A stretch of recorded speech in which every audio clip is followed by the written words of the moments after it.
Terminamos la unidad anterior hablando de la relación entre hermenéutica, exégesis y homilética. Quiero que miremos un texto del Antiguo Testamento que nos va a ayudar a explicar mejor esa relación. Vamos a ir a Nehemías capítulo 7.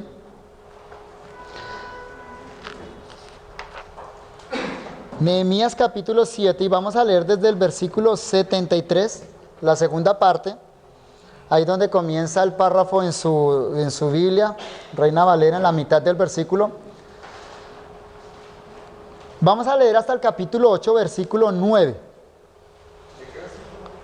Desde el 73, la segunda parte, donde empieza el titulito, donde está dividido el párrafo, vamos a leer desde ahí hasta el capítulo 8, versículo 9. No vamos a hacer un exégesis del texto, no vamos a hacer una interpretación extendida del texto, solo vamos a mirar unos detalles en el texto que nos van a ayudar a comprender la relación entre hermenéutica, exégesis y homilética. Leo entonces el pasaje. Dice: venido el mes séptimo, los hijos de Israel estaban en sus ciudades. Y se juntó todo el pueblo como un solo hombre en la plaza que está delante de la puerta de las aguas, y dijeron a Esdras el escriba que trajese el libro de la ley de Moisés, la cual Jehová había dado a Israel. Y el sacerdote Esdras trajo la ley delante de la congregación, así de hombres como de mujeres y de todos los que podían entender, el primer día del mes séptimo. Y leyó en el libro delante de la plaza que está delante de la puerta de las aguas, desde el alba hasta el mediodía, en presencia de hombres y mujeres y de todos los que podían entender, y los oídos de todo el pueblo estaban atentos al libro de la ley. Y el escriba Esdras estaba sobre un púlpito de madera que había hecho para ello, y junto a él estaban Matatías, Sema, Anías, Urías, Hilcías y Maasías a su mano derecha, y a su mano izquierda Pedaías, Misael, Malquías, Azún, Hasbadadana, Zacarías y Mesulán. Abrió pues Esdras el libro a ojos de todo el pueblo, porque estaba más alto que todo el pueblo, y cuando lo abrió todo el pueblo estuvo atento. Bendijo entonces Esdras a Jehová, Dios grande, y todo el pueblo respondió amén, amén, alzando sus manos, y se humillaron y adoraron a Jehová, inclinados a tierra. Y los levitas, Jesúa, Bani, Serebías, Jamín, Acub, Sabetai, Odías, Maasías, Kelitá, Azarías, Josabet, Anán y Pelaía, hacían entender al pueblo la ley, y el pueblo estaba atento en su lugar. Y leían en el libro de la ley de Dios claramente, y ponían el sentido de modo que entendiesen la lectura. Y Nehemías el gobernador y el sacerdote Esdras escriba y los levitas que hacían entender al pueblo dijeron a todo el pueblo: día santo es a Jehová nuestro Dios, no os entristezcáis ni lloréis, porque todo el pueblo lloraba oyendo las palabras de la ley. Vamos a dar una mirada general al texto para encontrar allí la relación entre hermenéutica, exégesis y homilética. Lo primero que encontramos en este texto es que el escriba Esdras lee la palabra de Dios en presencia de todos los que podían entender.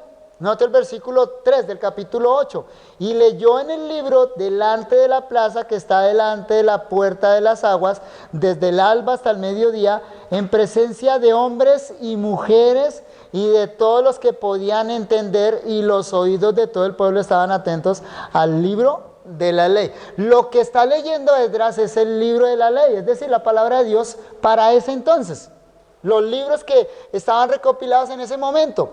Y el texto nos dice que el ejercicio comenzó con una lectura de la palabra de Dios. Ahora, Esdras leía en presencia del pueblo, y el versículo 3 dice que todos estaban atentos a lo que Esdras leía.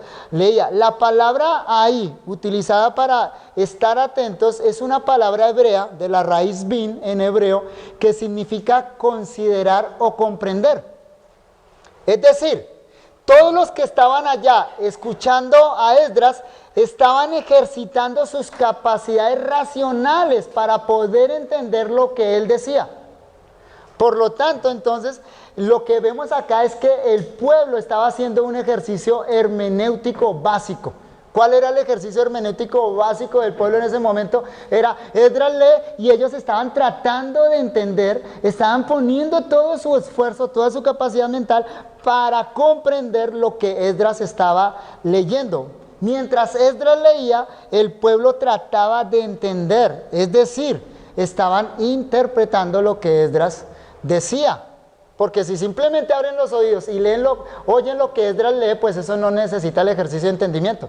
El ejercicio de entendimiento implica ahí que ellos estaban interpretando lo que el escriba Esdras leía. Ahora, en el versículo 7 dice, y los levitas Jesúa, Bani, Serebías, Jamín, Acub, Sabetai, Odías, Masías, Kelitá, Azarías, Josabet, Anán y Pelaía hacían entender al pueblo la ley y el pueblo estaba atento en su lugar. En ese versículo se nos dice que los levitas que acompañaban a Esdras, eran los ayudantes de Esdras, hacían entender al pueblo la ley.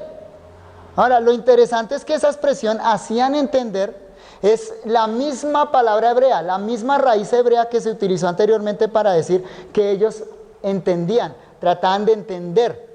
La diferencia es que acá en este versículo, en el hebreo, esa raíz hebrea, bin, se utiliza en una forma del verbo que se llama jifil. La forma jifil del verbo hebreo es la que se denomina causativa. Es decir, ellos no entendían, sino que ellos hacían entender a otros. Eso es lo que implica la forma jifil en el hebreo. Cuando usted hace que otro realice la acción del verbo. Entonces el versículo 7 lo que dice es que la tarea de estos acompañantes de Esdras era ayudar al pueblo a que entendieran lo que Esdras leía y lo que ellos estaban captando en su propia mente.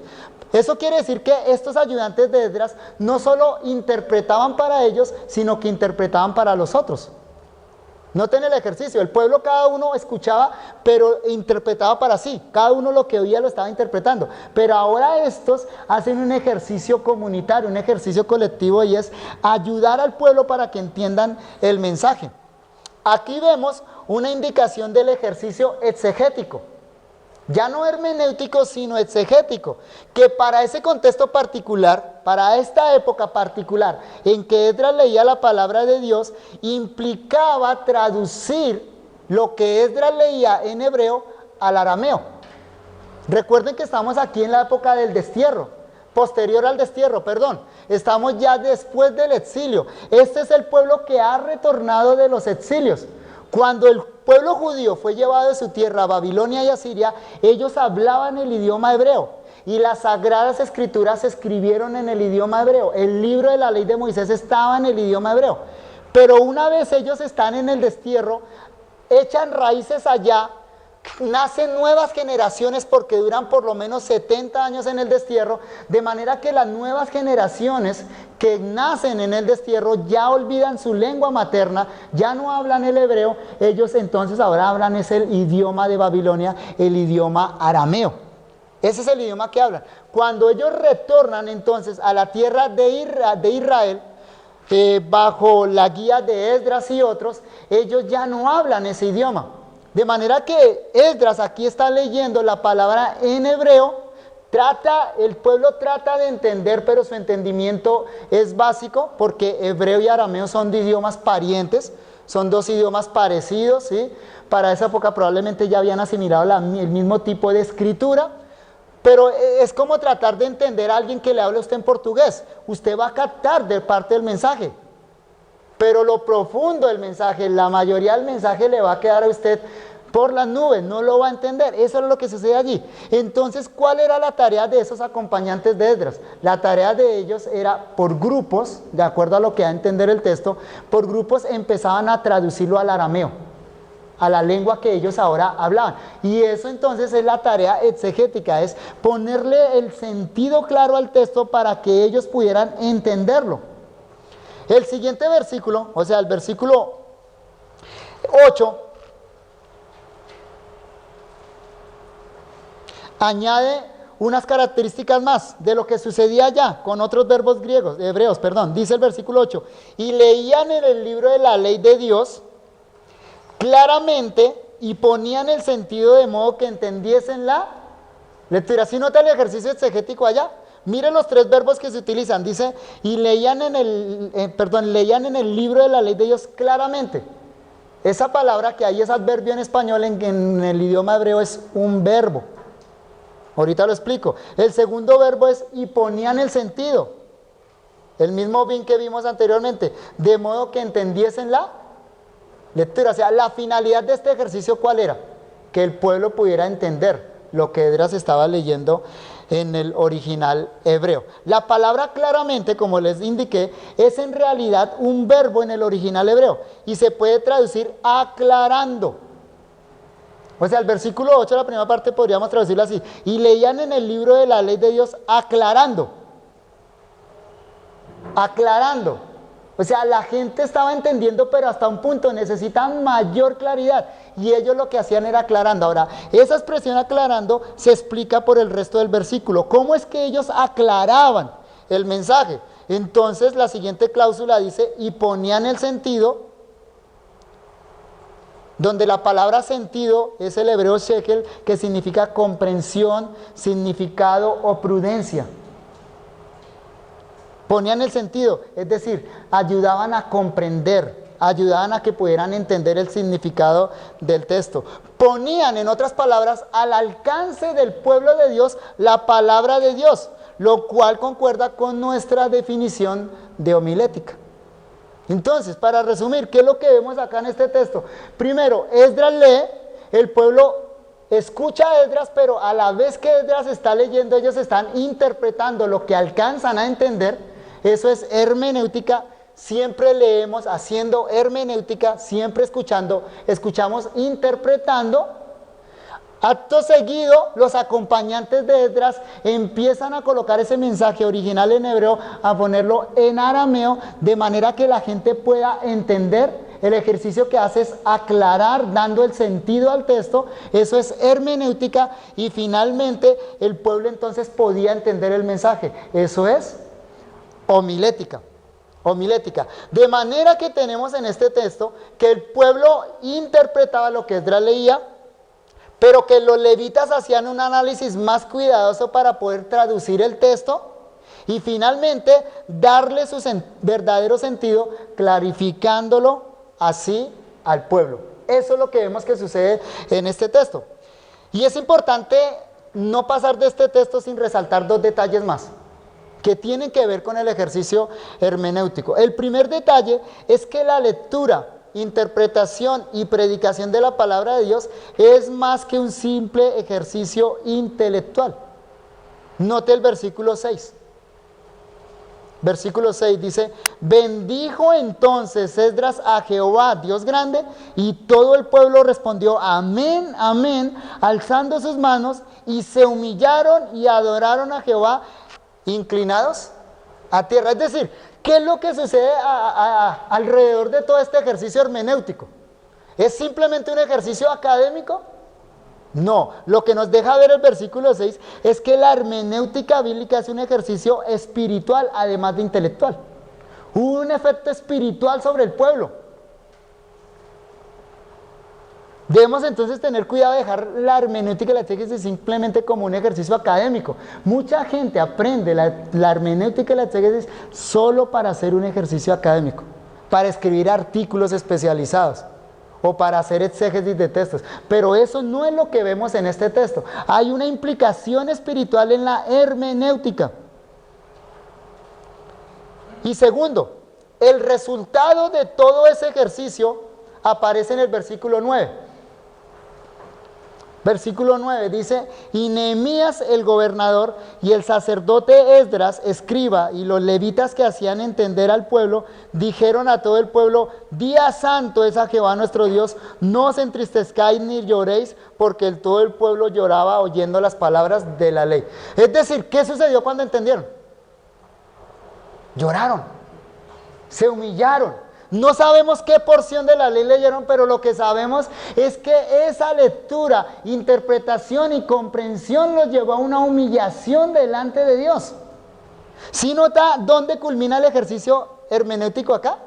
Comienza con la lectura de la palabra, pasa por la interpretación, por la explicación del texto, por la predicación del texto, pero termina todo el ejercicio en el pueblo humillado, adorando a Dios, arrepentidos en pecado. Es decir, todo ese ejercicio hermenéutico trajo una convicción y una resolución frente a lo que el pueblo oyó. Hubo una resolución y una convicción en ellos. La hermenéutica correctamente aplicada tiene un resultado. No es un ejercicio netamente académico que queda en el papel. La hermenéutica correctamente aplicada tiene un resultado que es la gloria de Dios por medio de la transformación de su pueblo.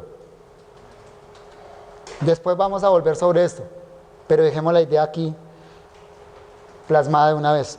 Repito, la hermenéutica correctamente aplicada tiene un resultado que es la gloria de Dios por medio de la transformación de su pueblo.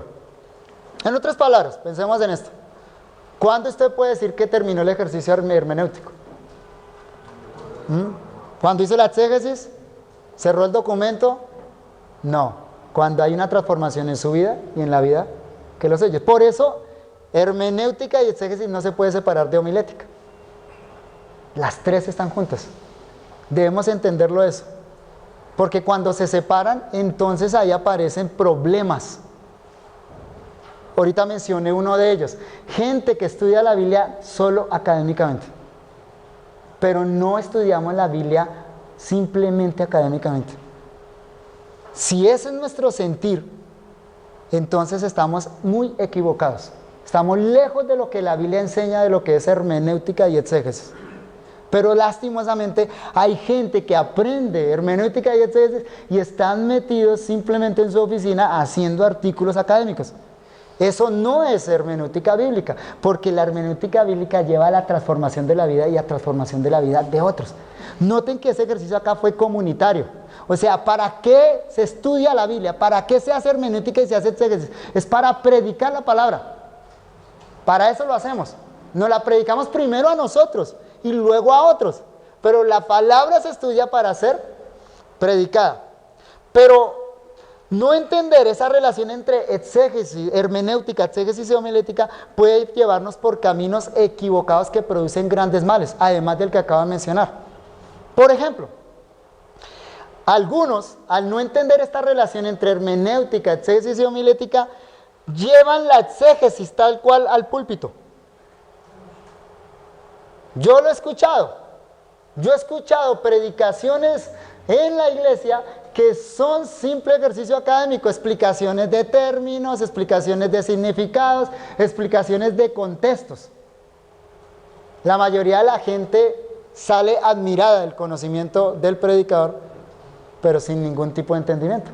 ¿Por qué? ¿Qué le faltó a este hombre que predicó de esa manera? Le faltó entender la relación que hay entre hermenéutica, exégesis y homilética. Yo no puedo llevar la exégesis al púlpito. La exégesis es la parte fundamental para mi predicación, pero la exégesis no la llevo al púlpito. Eso es un gran mal que se comete hoy en día. Otro error que podríamos señalar es cuando aplicamos la hermenéutica sin hacer exégesis del texto. O sea, el problema es académico, netamente académico, ¿cierto? El otro sí le interesa mucho que la gente entienda, pero digámoslo así, no le pone carnecita al sermón. O sea, hay gente que se preocupa más de la forma del sermón que del contenido del sermón. Y lastimosamente los seres humanos siempre somos de opciones, ¿no? Siempre nos vamos por la una o por la otra. No, son las dos. El sermón necesita cuerpo, necesita carne, pero necesita también ser presentado de una manera correcta. Pero hay quienes simplemente se preocupan por un buen bosquejo, por cumplir todas las normas homiléticas, introducción, título, oración oración de continuidad, los puntos del sermón, conclusión y ya, pero no se hizo una exégesis. ¿Qué es lo que sucede con eso? Pues simplemente el pueblo sale bostezando, sale sin alimento. Y generalmente es un pueblo que se acostumbra a la leche espiritual y no a la carne espiritual, de los que hablaba entonces allá el autor de Hebreos. Eso es un problema también entonces en ese caso. Hay quienes le dan mayor prioridad a la homilética que la exégesis. Es decir, de las tantas horas que se le gastan a la preparación del sermón, le gastan 1 hora a la exégesis y 10 horas al PowerPoint. Eso es un problema para la predicación, ¿no creen ustedes? Más preocupados por la homilética que por la exégesis. Pero mi punto es, las tres son necesarias en su debido equilibrio, en la manera adecuada, como la Biblia misma nos la enseña. Ahora, podemos pensar de la relación de estas tres como la relación que existe en el cuerpo humano entre esqueleto, carne y piel. Y esa es la ilustración entonces que coloco acá. Pensemos en el cuerpo humano. El cuerpo humano es esqueleto, carne y piel, ¿cierto? Si aparece solo un esqueleto, pues es un muerto, ¿cierto? Pero si aparece un esqueleto con carne, pues es feo. Pero si aparece solo una carne que no tiene esqueleto, esa carne es floja. Y si solo está la piel, una burbuja, ¿cierto? Ahora, ¿cuál es mi idea de esto? Mi idea es esta: el esqueleto de la interpretación bíblica es la hermenéutica. Es decir, ¿qué es lo que le da consistencia? ¿Qué es lo que permite que se pare la interpretación bíblica, que la interpretación bíblica se pueda articular y que sea firme? Pues es la hermenéutica. Es la manera como leemos la Biblia. Nuestra manera de interpretar la Biblia. La hermenéutica bíblica le da consistencia al ejercicio de estudiar la Biblia. Por eso personas que simplemente leen la Biblia sin una hermenéutica consistente, pues entonces les falta esa consistencia.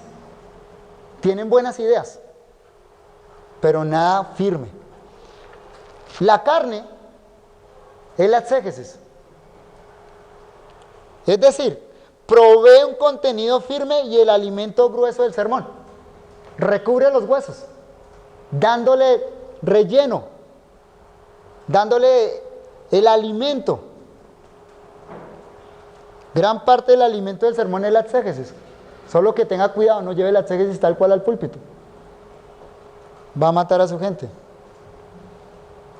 Y en tercer lugar, la piel es la homilética, que nos enseña a presentar estas verdades maravillosas de una manera que sea clara, directa y pertinente para nuestros oyentes. O sea, embellece eso que nosotros estudiamos. ¿Sí me entienden la idea? O sea, una exégesis sin homilética es como un cuerpo sin piel. Va a ser áspero, feo, duro de tragar. Entonces, mi punto es que no podemos separar entonces estas tres disciplinas bíblicas: hermenéutica, exégesis y homilética. Pasemos, en segundo lugar, al porqué de la hermenéutica. Entonces, ya sabemos qué es hermenéutica. Di varias definiciones, ¿no? Por ahí. Y tal vez algunos en su mente dicen, bueno, al fin de cuentas, ¿qué es hermenéutica? Bueno, espero que usted tenga una idea.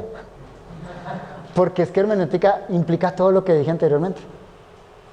De ahí la dificultad y el problema cuando queremos sintetizar todo en una frasecita célebre. No se puede. No se puede. ¿Qué es hermenéutica? Todo lo que dijimos anteriormente. Hay que tener en cuenta eso para poder definir hermenéutica. Sin embargo, yo di algunas definiciones ahí dentro de lo que estuvimos desarrollando. Pero en segundo lugar, vamos a considerar entonces por qué la hermenéutica. Es decir, ¿por qué la necesidad de la hermenéutica? ¿Por qué no simplemente como algunos cristianos dicen, no, déjenme sin esa regla, yo leo la Biblia, el Espíritu me guía? ¿Se han escuchado eso? O el Espíritu me dirá qué decir el domingo en el sermón. No, eso no es así. Hay una necesidad. Hay ciertos factores que hacen necesaria la hermenéutica bíblica. Y vamos a aprenderlos desde Génesis capítulo 3. Génesis capítulo 1, 2 y 3. No los 3 capítulos, por supuesto, algunos versículos y el contexto de esos capítulos. ¿Listo? Vamos a considerar esos capítulos, unos versículos por aquí y por allí de esos capítulos, para aprender por qué es necesaria la hermenéutica. ¿Por qué no simplemente podemos decir, déjeme sin normas hermenéuticas y yo leo la Biblia y lo que salga será? No, estos capítulos iniciales de la Biblia nos enseñan por qué es necesaria la hermenéutica. Génesis capítulo 1, versículos 26 y 28. 26 al 28 mejor. Hay 4 factores que hacen necesaria la hermenéutica. Aquí están enumerados. Vamos a ir mirándolos acá en el texto de Génesis. El carácter de la Biblia celestial, es revelación de Dios. Segundo, el carácter de la temática de la Biblia es una temática espiritual, es palabra de Dios para el hombre. En tercer lugar, el carácter de los lectores de la Biblia. Usted y yo tenemos un conocimiento limitado y somos pecadores. Y en cuarto lugar, el carácter del enemigo de la Biblia, un contradictor. Esos 4 factores nos señalan la necesidad de la hermenéutica.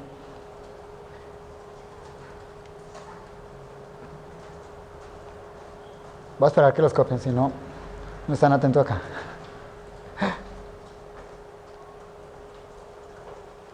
El carácter de la Biblia, el carácter de la temática de la Biblia, el carácter de los lectores de la Biblia y el carácter del enemigo de la Biblia. Veamos esos 4 factores acá en Génesis 1 al 3. Inicialmente, como les dije, entonces Génesis capítulo 1, versículos 26 al 28. Dice así la palabra de Dios. Entonces dijo Dios, hagamos al hombre a nuestra imagen, conforme a nuestra semejanza, y señoreen en los peces del mar, en las aves de los cielos, en las bestias, en toda la tierra y en todo animal que se arrastra sobre la tierra. Y creó Dios al hombre a su imagen, a imagen de Dios lo creó, varón y hembra los creó, y los bendijo Dios y les dijo, fructificad y multiplicaos, llenad la tierra y sojuzgadla, y señoread en los peces del mar, en las aves de los cielos y en todas las bestias que se mueven sobre la tierra. Ahora, esto no es un curso de antropología, no sé si ya lo vieron o no lo verán, no es un curso de antropología, solo quiero que observemos algo en este texto.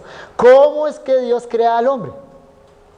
A su imagen y su semejanza. Eso es lo que dice claramente el texto, ¿no? El ser humano fue creado a imagen y semejanza. Todo lo que eso implica lo dejo para el curso de antropología, ¿no? Es el momento de explicarlo. Pero mi punto es este. Con imagen y semejanza, con el hecho de que el hombre fue creado a imagen y semejanza de Dios, se quiere decir, entre muchas otras cosas, que ese ser, el hombre, está capacitado para comunicarse con Dios. ¿Sí me entendieron? Esto no es todo lo que significa eso. Imagen y semejanza tiene muchas connotaciones, pero para el efecto de nuestro curso, para lo que yo quiero explicar, uno de los factores que significa que el hombre fue hecho a imagen y semejanza de Dios es que Dios crea al hombre con la capacidad de comunicarse con él. Eso es claro y eso es evidente a la luz de todo el capítulo 1 y capítulo 2 y capítulo 3 de Génesis. Por ejemplo, versículo 28. Después que Dios los crea, y el texto dice que lo crea a imagen y semejanza, el versículo 28 dice, y los bendijo Dios y les dijo. ¿A quiénes les dice? Al hombre y a la mujer. ¿Qué significa la palabra decir? Significa transmitir un mensaje hablado. Significa que hay alguien que habla, otro que escucha y que se entienden los dos. Ese versículo, esa expresión entonces implica que Dios crea al hombre con esa capacidad de entendimiento. Es decir, el hombre puede entender lo que Dios le dice. Dios se puede comunicar con el hombre. El versículo 28 dice, y los bendijo Dios y les dijo. Es decir, Dios se comunica con el hombre y presupone o se presupone en el texto que el hombre puede entender tal comunicación. Si lo nota cuando dice, y los bendijo Dios y les dijo, se supone que el hombre entiende eso. Si no, Dios no se le hubiera comunicado al hombre. Ahora, eso también es evidente por la manera como Dios, entre paréntesis, se comunica con los animales o los vegetales en Génesis. Porque ustedes saben muy bien que en Génesis Dios crea con la palabra. Dice Dios y se crea, ¿cierto?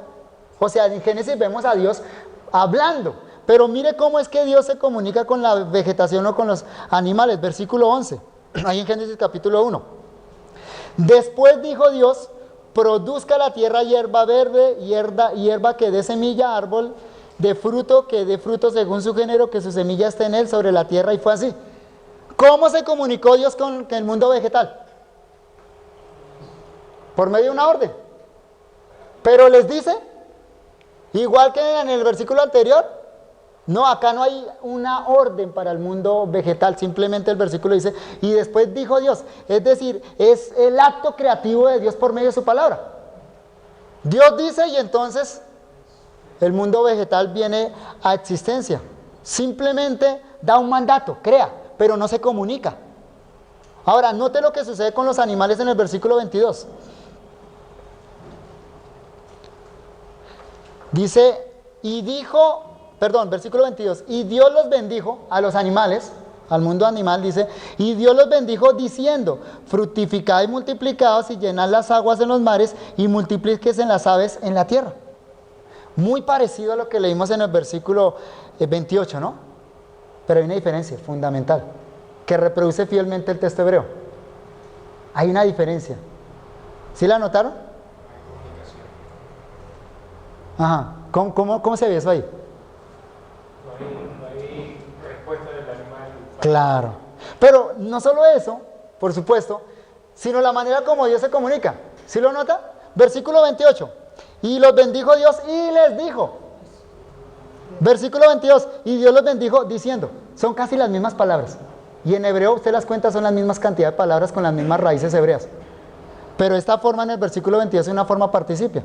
Diciendo. Y eso marca toda la diferencia. ¿Sí lo nota? Es decir, cuando Dios se dirige al animal no le da una orden para que el animal obedezca. Simplemente lanza una bendición. Notemos bien la diferencia. Aquí Dios bendice diciendo, en el versículo 22. Dios bendice diciendo. Es decir, la manera como se comunica la bendición es verbal, audible. Eso es lo que dice el versículo 22. Dios lanza una bendición sobre el mundo animal, que se multipliquen. Y el versículo dice que la manera como Dios lanzó esa bendición fue hablando, o sea, porque pudo haberla mandado escrita. O de otra manera, no sé. Pero el punto del versículo es, Dios lo habló. Esa bendición la dijo hablada y la bendición es multiplíquese. ¿Sí? Muy diferente a lo que leímos en el versículo 28, pues allí Dios bendice a través de un mensaje que dirige directamente al ser humano. Versículo 28, y los bendijo Dios y les dijo, y vienen unos imperativos: fructificad, multiplicaos, llenad la tierra, sojuzgadla, señoread. ¿Sí lo nota? Dios le da mandamientos al hombre. La idea es esta: los animales se reproducen porque así Dios lo ordenó, ¿cierto? Los animales se reproducen y no piensan en eso porque Dios dijo, los bendigo con la bendición de la reproducción. El ser humano, por su parte, se reproduce como obediencia al mandamiento divino. Y eso es una diferencia grandísima. Qué lástima que los seres humanos no quieren reproducir y por lo tanto son desobedientes al mandamiento divino. ¿Sí o no? Hay una diferencia grande ahí entonces como Dios se comunica, ¿no? En el capítulo 2 vemos esta relación entre Dios y el hombre mediada por la comunicación aún más claramente. Por ejemplo, Génesis capítulo 2 versículos 16 y 17. Y mandó Jehová Dios al hombre diciendo, de todo árbol del huerto podrás comer, mas del árbol de la ciencia del bien y del mal no comerás, porque el día que él comieres ciertamente morirás. ¿Sí lo nota la comunicación de Dios ahí con el hombre? Aquí esta comunicación es más clara porque ahí está mediado un mandamiento, ahí está mediada una promesa, está mediada una maldición. O sea, hay una comunicación muy específica entre Dios y el hombre. Toda la Biblia está llena de eso. Una de las frases que más se repiten en todo el Antiguo Testamento es dijo Dios. La manera común como los profetas comenzaban sus mensajes era diciendo, vino a mi palabra Jehová diciendo, o el Señor me dijo. Son las expresiones que más veces se encuentran en la Biblia. ¿Qué afirman todas esas expresiones? Que Dios creó al hombre con la capacidad de comunicarse con él. Dios se comunica con el hombre se puede comunicar con Dios. Dios siempre se ha comunicado. En palabras de Hebreos capítulo 1, versículo 1, Dios se comunicó muchas veces, de muchas maneras. Y el acto definitivo de comunicación de Dios fue su Hijo Jesucristo. Pero Dios siempre se ha estado comunicando con el ser humano. Esa revelación llega a una consumación en la Biblia, que es la recopilación del mensaje de Dios para el ser humano. Ahí está condensada toda esa comunicación. Es decir, la Biblia no es un libro cualquiera. ¿Qué es la Biblia? Es el libro de Dios. Eso es. ¿Y por qué existe el libro de Dios para nosotros los hombres? Porque Dios se comunica y nos creó con la capacidad de entender esa comunicación. Isaías dice, porque mis pensamientos no son vuestros pensamientos. Isaías capítulo 55, versículo 8. Ahí Isaías reconoce que Dios habla al ser humano, pero también reconoce que hay una distancia entre Dios y el ser humano. Entonces, en conclusión, para este punto, el hombre fue dotado por Dios con las capacidades necesarias para entender esta comunicación. Y ese es nuestro primer punto. Es decir, ¿cuál es el carácter de la Biblia? Es un carácter celestial. La Biblia es revelación de Dios. Es decir, Dios se da a conocer por medio de ella. Aunque conforme al texto que leí de Isaías, la distancia entre Dios y los hombres es insalvable. Claro que la Biblia es revelación y por lo tanto al alcance del hombre. Pero eso no quita que los pensamientos que están en la Biblia sean los pensamientos divinos vertidos en moldes humanos. Por lo tanto, debemos estar al tanto de esta importante verdad a la hora de hablar de hermenéutica. La Biblia es la comunicación de Dios para el hombre. La Biblia es la palabra de Dios. Y si es la palabra de Dios, eso supone que podemos entenderla. Pero supone también que hay una distancia entre Dios y nosotros. Si hay una distancia entre Dios y nosotros, entonces necesitamos hermenéutica. La Biblia no es un libro cualquiera, es un libro celestial, es el libro que proviene de Dios. Volvamos a Génesis y continuemos con las razones o la necesidad de la hermenéutica. Y volviendo a Génesis, notamos que Dios se comunica con el hombre dándole mandamientos y esperando su obediencia. Eso lo notamos allá en Génesis capítulo 2, versículo 16. Lo leí ahorita, vuelvo y lo repito. Dice, y mandó Jehová Dios al hombre diciendo, de todo árbol del huerto podrás comer. O sea, la comunicación de Dios con el hombre no es la comunicación de tú a tú. ¿Sí lo notan? La comunicación de Dios con el hombre es de Dios hacia el hombre, el creador con la criatura. Si bien Dios capacita al hombre para que entienda esa comunicación, para que se puedan relacionar los dos, claramente en Génesis notamos que Dios es el creador y el hombre la criatura. Y eso está mediado por medio del mandamiento. Dios le da una orden al hombre, espera que el hombre cumpla esa orden, que lo obedezca. Es más, el hombre queda bajo la obligación de ese mandamiento. El versículo 17 dice, más del árbol de la ciencia del bien y del mal no comerás, porque del día que de él comieres ciertamente morirás. Dios le da una amenaza al hombre. Si desobedeces morirás. Pero también hay implícitamente una promesa que aparece en el capítulo 3, versículo 22. Y dijo Jehová Dios, he aquí el hombre es como uno de nosotros, sabiendo el bien y el mal. Ahora pues, que no alargue su mano y tome también del árbol de la vida, coma y viva para siempre. Hay una promesa implícita, si come del árbol de la vida, tiene vida eterna. Esa es la manera como Dios se comunica con el hombre, mediado a través de un mandamiento, a través de una amenaza, de una promesa, todo el concepto que conocemos como pacto. Y el pacto supone que Dios es superior y el hombre es inferior. Se pueden comunicar, pero la comunicación es de alguien superior a alguien inferior.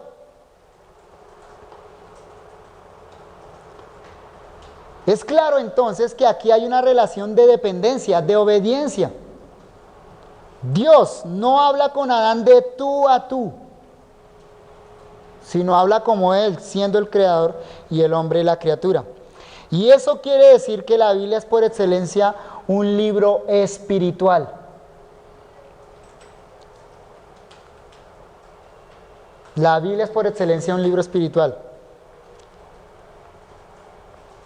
Aborda los temas fundamentales de la humanidad y los aborda desde dentro del hombre. Pone al hombre frente a Dios. Eso significa que la Biblia es un libro espiritual. Confronta al hombre delante de Dios, lo lleva a Dios. Le da las demandas de Dios, le da las amenazas de Dios, pero también las promesas de Dios. El contenido de la Biblia entonces es un contenido espiritual.